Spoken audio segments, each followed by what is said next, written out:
Assalamualaikum warahmatullahi wabarakatuh. Di sini kami akan mempresentasikan hasil dari paper yang telah kami buat yang berjudul Sistem Informasi Bengkel Motor Berbasis Website. Di sini saya sendiri Muhammad Irfan Tantowi dan teman-teman saya yaitu Muhammad Umam Afarisi, Salsabila, dan Yuan Abdi Akbar. Yang pertama akan menjelaskan tentang latar belakang. Dalam menjalankan proses bisnis yang ada, seringkali terjadi kesalahan pada penginputan data atau human error yang masih tinggi. Selain itu, pemilik dari bengkel sangat susah memonitoring proses bisnis yang terjadi seperti data barang masuk dan keluar serta transaksi dengan supplier. Untuk mengatasi masalah tersebut, bengkel motor harus memiliki sistem komputerisasi yang efektif dan efisien, yaitu rancang sistem informasi bengkel motor yang bisa diakses di mana saja dan kapan saja, dengan tujuan pemilik dapat memonitoring proses bisnis yang ada dan meminimalisir human error pada penginputan data. Selanjutnya saya akan menjelaskan rumusan masalah. Yang pertama di sini, bengkel ini mempunyai kendala terhadap pencatatan barang dan data transaksi. Terus yang kedua, pemilik bengkel masih sulit untuk memantau proses bisnis yang terjadi. Yang ketiga yaitu mengalami keterlambatan untuk pengambilan keputusan jika terjadi sesuatu. Tujuannya yaitu membuat sistem informasi yang dapat menyelesaikan permasalahan pada si klien. Sistem yang dibangun berbentuk web sehingga bisa dapat diakses dengan mudah oleh pemilik bengkel, mengevaluasi permasalahan dan hambatan yang terjadi. Konsep dasar sistem. Nah, di sini sistem informasi adalah sekelompok komponen yang saling berhubungan, bekerja sama untuk mencapai tujuan bersama dengan menerima proses input serta menghasilkan input dalam proses transformasi yang teratur. Terus konsep dasar informasi itu, kita mulai dari informasi itu adalah hasil dari pengolahan data dalam suatu bentuk yang lebih berguna dan berarti bagi penerimanya, yang menggambarkan suatu kejadian-kejadian yang nyata dan digunakan untuk pengambilan keputusan.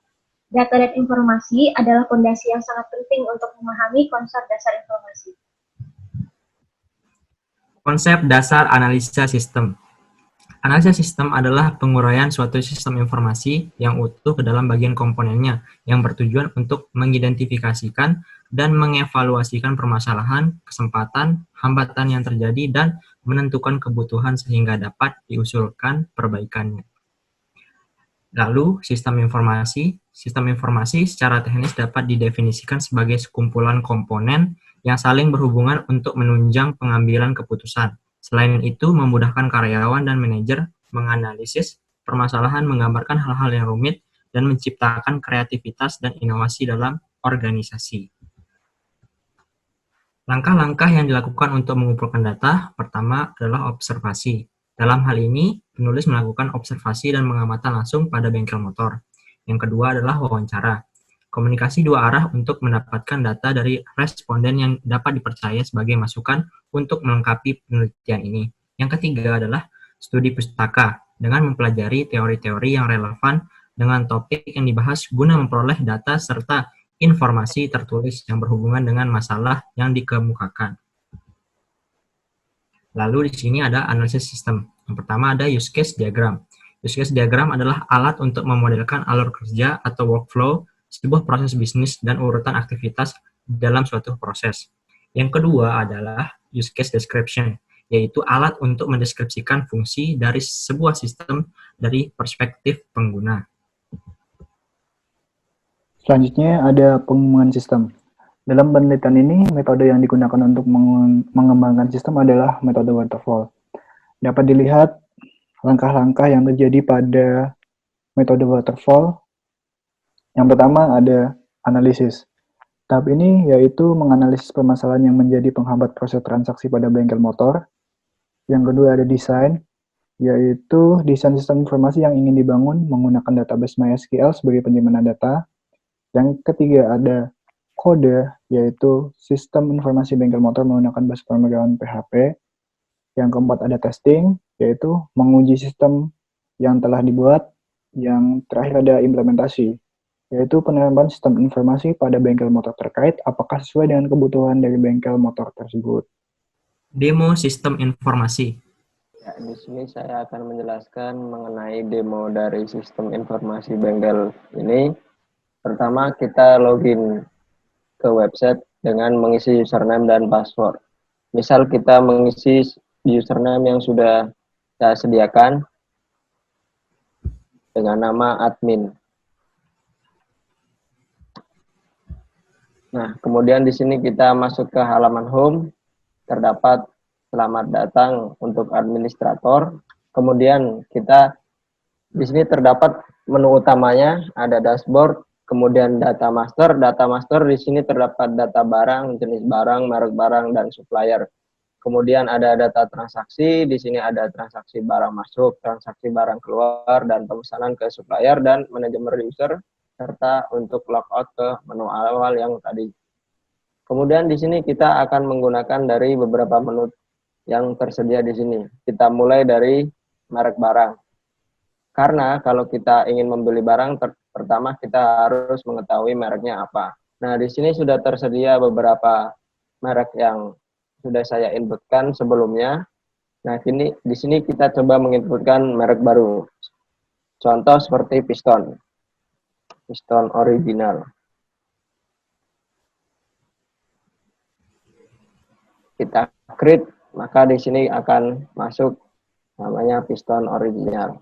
Kemudian kita bisa update jika namanya kurang atau salah. Misalnya dari Astra original.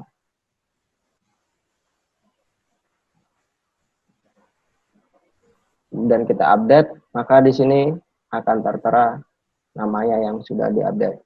Nah, kemudian untuk menu yang kedua, kita masuk ke jenis barang. Misalnya seperti tadi kita masukkan piston, jika kita akan masukkan jenis barang baru, kita bisa create. Kita masukkan lagi piston misalnya. Kita create lagi, maka di sini akan muncul lagi piston. Dan ini barang-barang yang sudah saya inputkan sebelumnya.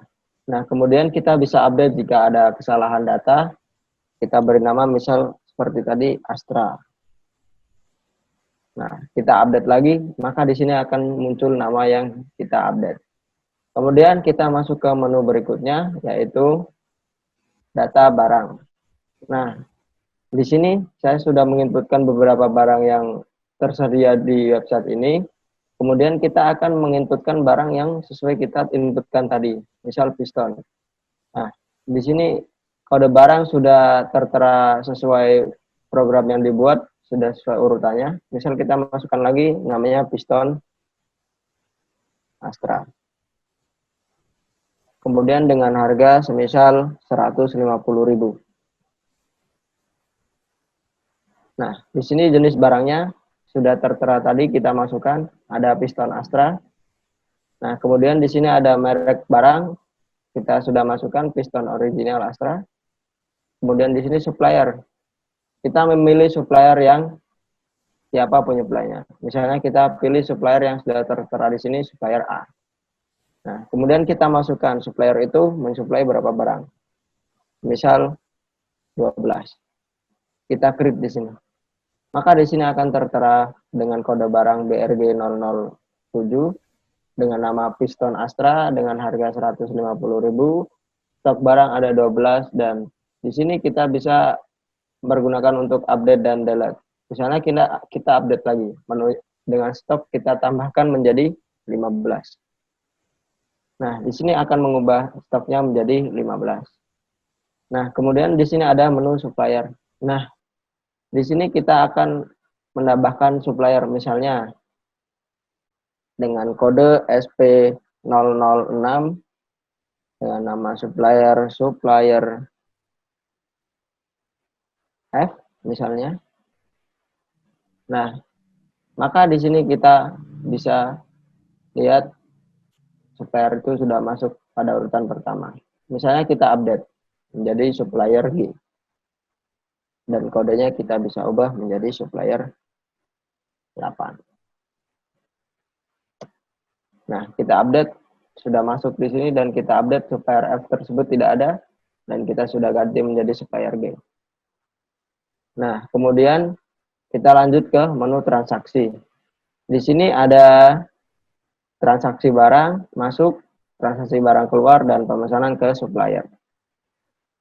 Pertama, kita akan menggunakan transaksi barang masuk. Nah, di sini, misalnya kita akan meng-create lagi. Nah, pertama kita masukkan kode barang. Misalnya tadi yang kita sudah buat adalah piston Astra. kemudian menggunakan supplier G yang kita udah tambahkan tadi. Nah, kemudian kita masukkan jumlahnya berapa? Misalnya 3. Dengan harga untuk piston Astra tadi adalah 150, maka dikali 3 adalah 450. Kemudian kita create. Maka di sini sudah akan tertera barang yang kita inputkan tadi. Misalnya kita mau update barangnya menjadi jumlahnya 4. Tinggal kita ganti lagi jumlahnya 4. Kita update. Nah, maka di sini akan tertera jumlahnya 4. Untuk kemudian kita masuk ke menu berikutnya yaitu barang keluar. Nah, misalnya kita di sini akan meng-create lagi. Ini adalah data-data berapa barang yang sudah saya inputkan sebelumnya. Nah, di sini misalnya kita masukkan data yang tadi piston Astra. Kemudian di sini kita masukkan tanggalnya hari ini adalah tanggal 25 April 2020. Dengan jumlah misalnya 2. Kita create. Nah, di sini maka kita akan lihat barang tersebut sudah masuk dalam list datanya. Nah, di sini seperti biasa ada menu update dan delete yang berguna sama seperti yang sebelum-sebelumnya. Misalnya kita ganti dengan jumlahnya 1. Nah, di sini maka jumlahnya akan berubah menjadi 1. Kemudian ke menu berikutnya, pesanan ke supplier. Nah, di sini ada data yang sudah saya inputkan sebelumnya, dan kita akan menginputkan lagi. Nah, berikutnya kita masuk ke menu transaksi ini. Transaksi ke pemesanan supplier. Misalnya di sini kita melihat ada data yang sudah dimasukkan. Kemudian kita ke menu tambah transaksi, kemudian ke menu tambah pesanan. Kemudian di sini misalnya kita akan memilih ke menu yang kita pilih, misalnya kita gantilah dengan ban motor. Nah, di sini kita misalnya masukkan jumlahnya 2. Dan simpan. Nah, maka di sini akan tertera data yang kita masukkan tadi dengan jumlah 2 dan harga 120, maka dikali 2 menjadi 240. Kemudian kita simpan dan datanya akan masuk ke sini dengan transaksi 5 tanggal 25 bulan 4 2020 dengan total bayar 240.000. Nah, di sini kita ada pilihan detail, hapus dan cetak. Misalnya kita akan cetak struknya. Nah, maka di sini kita akan memperlihatkan nota transaksi yang sudah dilakukan. Nah, kemudian kita bisa melihat detailnya di sini. Tidak beda jauh dengan nota, cuma kalau di detail ini kita cuma bisa melihat detail dari transaksi yang kita lakukan. Kemudian kita kembali, maka kita jika akan hapus data, kita bisa klik hapus. Misalnya transaksi tadi kita hapus. Nah, di sini data sudah berhasil dihapus. Nah, kemudian ke menu berikutnya ada manajemen user. Nah, di sini ada beberapa admin yang memegang website ini. Semisal kita ada 3, manajer, petugas gudang, dan administrator. Nah, misalnya kita akan menambahkan admin 1 lagi. Nah, di sini kita masukkan namanya. Misal petugas gudang 2. Dengan username petugas gudang 2.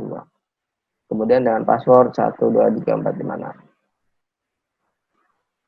Dan di sini levelnya adalah petugas gudang. Dan kita create. Nah, di sini kita sudah memasukkan admin baru yaitu dengan nama petugas gudang 2, dengan username petugas gudang 2 dengan level petugas gudang.